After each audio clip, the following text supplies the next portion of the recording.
Hi hello எல்லாருக்கும் வணக்கம். Welcome back to our channel. எல்லோரும் எப்படி இருக்கீங்க? நான் ரொம்ப நல்லா இருக்கேன். நீங்கள் எல்லோரும் ரொம்ப சூப்பராக இருப்பீங்கன்னு நினைக்கிறேன். ஸ்கூல் லீவ் விட்டாச்சு, வெயில் வேற கொளுத்துது. இந்த வெயிலுக்கு ஜாலியாக தண்ணியில் ஆட்டம் போடுற மாதிரி ஒரு பிளேஸ் இருந்தால் எப்படி இருக்கும்? அப்படி ஒரு பிளேஸ்க்கு தான் இன்றைக்கி நம்ம வந்திருக்கோம். கோயம்புத்தூரோட ப்ரைடு கோவை குற்றாலம் அப்படின்னு சொல்கிற சிறுவாணி வாட்டர் ஃபால்ஸுக்கு தான் இன்றைக்கி நம்ம போயிட்டு இருக்கோம். கோயம்புத்தூர்லேருந்து 37 கிலோமீட்டர் தூரத்தில் இருக்க இந்த சிறுவாணிக்கு தான் நம்ம இன்றைக்கி போய்கிட்டு இருக்கோம். போகிற வழி எல்லாமே இயற்கை அழகுக்கு அளவே இல்லை. ரொம்பவே அங்கே இருக்கிற தண்ணி கூட தெளிவாக இருக்கும். ரொம்ப டேஸ்டான தண்ணியும் ஒன்று. இங்கே போகிறதுக்கு டைமிங் இருக்குது. ஈவினிங் 5 மணிக்கு மேலே இங்கே உள்ளே போகிறதுக்கு அலௌடு கிடையாது. இப்போது சம்மருங்கிறனால அவ்வளோக்கா சீசன் இல்லை, ஸோ தண்ணி கம்மியாக தான் இருக்குது. இங்கே போகிற இந்த பாலத்திலேயே தண்ணி வரும், ஆனால் இப்போ அங்கே வந்துட்டு தண்ணி அவ்வளோக்கா இல்லை. உள்ளே போய் டிக்கெட் எடுத்துகிட்டு நம்ம உள்ளே போகலாம். இதுதான் வந்துட்டு டிக்கெட்டோட ப்ரைஸ், நீங்கள் செக் பண்ணிக்கலாம்.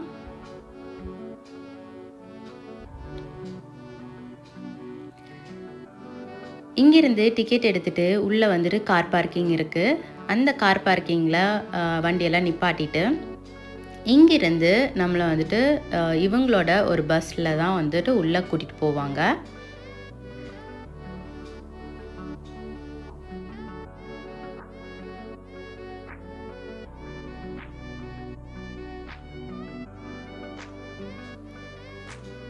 இந்த மாதிரி பஸ்ஸில் தான் உள்ளே கூட்டிகிட்டு போவாங்க. அங்கேருந்து ஒரு கிலோமீட்டர் நீங்கள் உள்ளே நடக்கிற மாதிரி இருக்கும். நம்ம போகிறது ஒரு அடர்ந்த காட்டுக்குள்ளே அப்படிங்கிறதுனால போகிற வழி எல்லாமே உயரமான அடர்ந்த மரங்களை எல்லாமே நீங்கள் பார்க்கலாம். பாறைகள் எல்லாமே பார்க்கலாம். ரொம்பவே வந்துட்டு அந்த மரங்கள் எல்லாமே ஹைட்டாக படர்ந்து போகிற வழியில் ஒரு துளி வெயில் கூட நம்மளுக்கு இருக்காத மாதிரி அந்த மறைச்சிருக்கும். அவ்வளோ சூப்பராக இருக்கும் நீங்கள் போகிறதுக்கு. இது ஒரு வனப்பகுதி அப்படிங்கிறதுனால எங்கே வந்துட்டு நம்மளை அலோவ் பண்ணியிருக்காங்களோ அங்கே மட்டும் போகிறது கரெக்டு. தேவையில்லாமல் வேறு இடத்துக்கெலாம் போயிட்டு ரீல்ஸ் எடுக்கிறது, ஃபோட்டோஸ் எடுக்கிறது அப்படிங்கிறத நம்ம அவாய்ட் பண்ணிக்கலாம். உள்ளே போகும்போதே பேக்கேஜ் எல்லாம் செக் பண்ணி தான் அனுப்புவாங்க. அதையும் மீறி நிறையா பேர் வந்துட்டு இந்த பிளாஸ்டிக்ஸு, அதுக்கப்புறம் ஷாம்பூ, சோப்பு இதெல்லாமே கொண்டு வரீங்க. இது வந்துட்டு ஒரு பியூரான ஒரு வாட்டர், ஸோ இதெல்லாம் வந்துட்டு அவாய்ட் பண்ணிக்கிறது ரொம்பவே நல்லதாக இருக்கும். ஒரு கிலோமீட்டர் உள்ளே நம்ம நடந்து போகிற மாதிரி இருக்கும். இந்த சைடில் இருக்கிற இயற்கை ஏரியிலலாம் பார்த்துட்டு போகிறதுக்கு நம்மளுக்கு அந்த போகிற டைமே தெரியாது. இது வந்துட்டு வாட்ச் டவர். இதில் மேலே ஏறி நம்ம போய் பார்க்கலாம். அந்த காடு, அதோட சரௌண்டிங் ஃபுல் வியூவுமே நம்மளுக்கு சூப்பராக தெரியும். கோயம்புத்தூரோட முக்கிய வாட்டர் சோர்ஸாக இருக்க இந்த சிறுவாணி ஆறு தான் உலகிலேயே செகண்ட் டேஸ்டியஸ்ட் வாட்டர் அப்படின்னு சொல்கிறாங்க. ஏன் வந்துட்டு இது இவ்வளோ டேஸ்ட்டாக இருக்குது அப்படின்னு சொல்லி பார்த்தோம்னா, இதில் மினரல் கண்டென்ட் வந்துட்டு ரொம்ப லோவாக இருக்குது. ஆக்சிஜன் லெவல் வந்துட்டு ரொம்ப ஹையாக இருக்குது அப்படிங்கிறதுனால தான். அதோட நம்ம ஊர் சைட்லலாம் இது ஏன் இவ்வளோ டேஸ்ட்டாக இருக்குது அப்படின்னு சொல்லுவாங்கன்னா, சுற்றியும் வந்துட்டு நெல்லிக்காய் மரங்கள் இருக்கும். அது வழியாக வர்றதுனால தான் வந்துட்டு இந்த டேஸ்ட் வருது அப்படின்னு சொல்லுவாங்க. இங்கே போகிற இடத்துலையே பைப்பில் வந்துட்டு தண்ணி வந்துட்டு கனெக்ட் பண்ணியிருப்பாங்க. குடி தண்ணி தான். நீங்கள் வந்துட்டு அதை கூட டேஸ்ட் பண்ணலாம். சூப்பராக இருக்கும். அதே மாதிரி உங்களோட திங்ஸு, உங்களோட ட்ரெஸ்ஸு இதெல்லாமே வச்சுக்கிறதுக்கு இங்கே லாக்கர் கூட இருக்குது. அதுலேயுமே நீங்கள் உங்கள் திங்ஸ் வந்துட்டு வச்சுக்கலாம். ட்ரெஸ் சேஞ்ச் பண்ணுறதுக்கு டாய்லெட் இருக்குது. அங்கேயே வந்துட்டு உங்களுக்கு ட்ரெஸ் சேஞ்சுக்கும் வந்துட்டு வச்சுருக்காங்க. இந்த சிறுவாணி ஆறு எங்கே தோன்றுறது அப்படின்னு பார்த்தீங்கன்னா, கேரளாவில் இருக்க பாலக்காடு மாவட்டத்தில் இருக்க அட்டப்பாடி பள்ளத்தாக்குலேருந்து இந்த ஆறு வந்துட்டு ஸ்டார்ட் ஆகுது. இது கடைசியாக போய் சேர்கிற இடம் அப்படின்னு பார்த்தீங்கன்னா, சத்தியமங்கலத்தில் இருக்க குண்டாரில் வந்துட்டு இது சேருது. இந்த இடத்த பார்த்தீங்கன்னா, சின்ன குழந்தைங்கள்லேருந்து பெரியவங்க வரைக்கும், ஏஜ்டு பெர்சன்ஸ் வரைக்குமே குளிக்கிறதுக்கு தகுந்த மாதிரி இதை ரெடி பண்ணியிருக்காங்க. அவ்வளோக்கா வந்துட்டு வழுக்கிறது கிடையாது. ஆனாலும் வழுக்குது. அந்த தண்ணீர் ஓடிட்டே இருக்கிற இடங்கள் எல்லாமே வந்துட்டு நல்லாவே வழுக்குது. ஸோ நீங்கள் வந்துட்டு போகும்போது வந்துட்டு பார்த்து நடந்து போங்க. குழந்தைங்கள வச்சுருக்கிறவங்களும் சரி, எல்லாருக்குமே வந்துட்டு நல்லாவே வழுக்குது. சில ஸ்லிப்பர்ஸ் போட்டுட்டு நடக்கும்போது உங்களுக்கு வழுக்கிறதில்ல.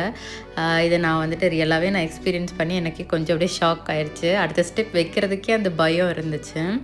இது போக வந்துட்டு இங்கே சறுக்கி விழுகிற மாதிரி வந்துட்டு நேச்சுரலாகவே வந்துட்டு ஸ்லைடு இருக்கிற மாதிரி இருக்குது. ஆனால் அதுலேயுமே வந்துட்டு நிறையா பேருக்கு அடிப்படுது. ஸோ அதுலேயுமே கொஞ்சம் கேர்ஃபுல்லாக வந்துட்டு விளையாடுங்க. இங்கே நேச்சுரலாக வர ஃபால்ஸை வந்துட்டு 2 பகுதியாக பிரிச்சிருக்கிறாங்க. ஸோ மேலேருந்து ஒரு கட்டு விழுகும், அதுக்கப்புறம் மறுபடியும் விழுகும். அதுக்கப்புறம் விழுகிறத வந்துட்டு ஒரு குட்டி பாண்ட் மாதிரி வந்துட்டு செட் பண்ணி அதில் வந்துட்டு விளையாடுறதுக்கும் வச்சுருக்காங்க. ஸோ எல்லாத்தோட ஹைட்டுமே பார்த்திங்கன்னா உங்களுக்கு அதிகபட்சமே ஒரு செஸ்ட் வரைக்கும் தான் இருக்குது. ரொம்ப ஆழம் கிடையாது. நாங்கள் போயிருந்த டைமில் ஸ்கூல்லேருந்து கூட டூர் மாதிரி கூட்டிகிட்டு வந்திருந்தாங்க. வெளியூர்லேருந்து டூர் மாதிரி கூட கூட்டிகிட்டு வந்திருந்தாங்க. பார்க்குறதுக்கு ரொம்ப வந்துட்டு ஸ்கூல் குழந்தைங்கள எல்லாத்தையும் கூட்டிகிட்டு வந்தது ரொம்ப சந்தோஷமாக இருந்துச்சு. ஒரு புது ஊருக்கு ஒரு வாட்டர் ஃபால்ஸ்க்கு வந்துட்டு அவங்க விளையாடும்போது அவங்களோட என்ஜாய்மெண்ட்டே வேறு லெவலில் இருந்துச்சு. இத்தனைக்கும் அது வந்து கவர்மெண்ட் ஸ்கூல்லேருந்து கூட்டிகிட்டு வந்திருந்தாங்க. எனக்கு அதுதான் வந்துட்டு ரொம்ப சந்தோஷமாக இருந்துச்சு. இது வந்து ஒரு பாதுகாக்கப்பட்ட வனப்பகுதி அப்படிங்கிறதுனால இந்த அருவிக்கு வந்துட்டு நைட் டைம்லலாம் போகிறதுக்கு அலௌடு கிடையாது. கோயம்புத்தூர்லேருந்து பார்த்தீங்க அப்படின்னா 1 டே ட்ரிப்பாக நீங்கள் இங்கே வரலாம். காலையில் வந்துட்டு ஒரு ஏர்லியராகவே கிளம்புனீங்கன்னா ஒரு 1.5 ஹவர்ஸில் நீங்கள் இங்கே ரீச் ஆயிடலாம். வந்தீங்க அப்படின்னா ஒரு ஹாஃப்லேருந்து ஒரு ஈவினிங் வரைக்குமே நீங்கள் இங்கே வந்து டைம் ஸ்பெண்ட் பண்ணலாம். டைம் போகிறதே தெரியாது. அவ்வளோ சூப்பராக இருக்கும் இங்கே என்ஜாய் பண்ணுறதுக்கு. இது சம்மருங்கிறதுனால நீங்கள் தண்ணியோட வரத்து இருக்கா இல்லையா அப்படிங்கிறத மட்டும் கன்ஃபார்ம் பண்ணிவிட்டு நீங்கள் வந்துட்டு வரலாம். இதோட கான்டாக்ட் நம்பர் நான் வந்துட்டு கீழே டிஸ்கிரிப்ஷனில் கொடுத்துருக்குறேன். வேணுங்கிறவங்க செக் பண்ணி பாருங்கள். அதே மாதிரி இங்கே இருந்து, அதாவது நீங்கள் கொஞ்சம் ஏர்லியாக முடிச்சிட்டிங்க, ஒரு ஆஃப்டர்நூனோ ஈவினிங்கோ கூட முடிச்சிட்டிங்க, இங்கேருந்து வேறு எங்கேயாவது போகலாமா அப்படின்னு பார்த்தீங்கன்னா, அடுத்து வந்துட்டு இங்கேருந்து போகிறதுக்கு வெள்ளியங்கிரி மலை இருக்குது. ஸோ வெள்ளியங்கிரி கோயிலுக்கு போயிட்டு வரலாம். நீங்கள் அடிவாரத்தில் இருக்கிற கோயிலுக்கு போயிட்டு வரலாம்.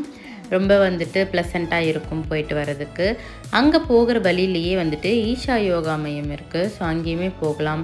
ஆதியோகி சிவன் சிலை இருக்குது, அங்கேயுமே வந்துட்டு போகலாம். ஈஷா யோகா மையத்துக்கு வந்துட்டு ஈவினிங் நைட் வந்துட்டு ஒரு 8 o'clock வரைக்குமே அலௌடு இருக்குது.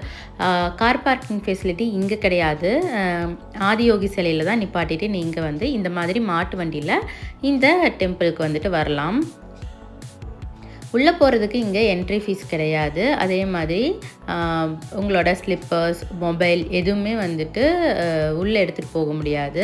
நீங்கள் வந்து போகிற வழியிலேயே நிறையா கவுண்டர்ஸ் இருக்குது. நீங்கள் அங்கேயே வந்துட்டு கொடுத்துட்டு போகலாம். இதுதான் வந்துட்டு உள்ளே போகிறதுக்கான என்ட்ரன்ஸ். இங்கேருந்து பஸ் ஃபெசிலிட்டிஸ் கூட இருக்குது காந்திபுரம் போகிறதுக்கு. நீங்கள் பஸ்ஸில் வர மாதிரி இருந்துச்சுன்னா கூட இங்கேருந்து நிறையாவே பஸ் வருது, நீங்கள் போய்க்கலாம்.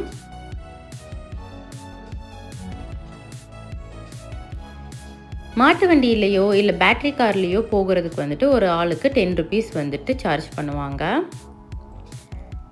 டெய்லி நைட் வந்து ஒரு 7 PM ஆதியோகி ஸ்டாச்சுவில் உங்களுக்கு லைட்டிங் ஷோவுமே இருக்கும். நீங்கள் அதுவுமே பார்த்து என்ஜாய் பண்ணலாம்.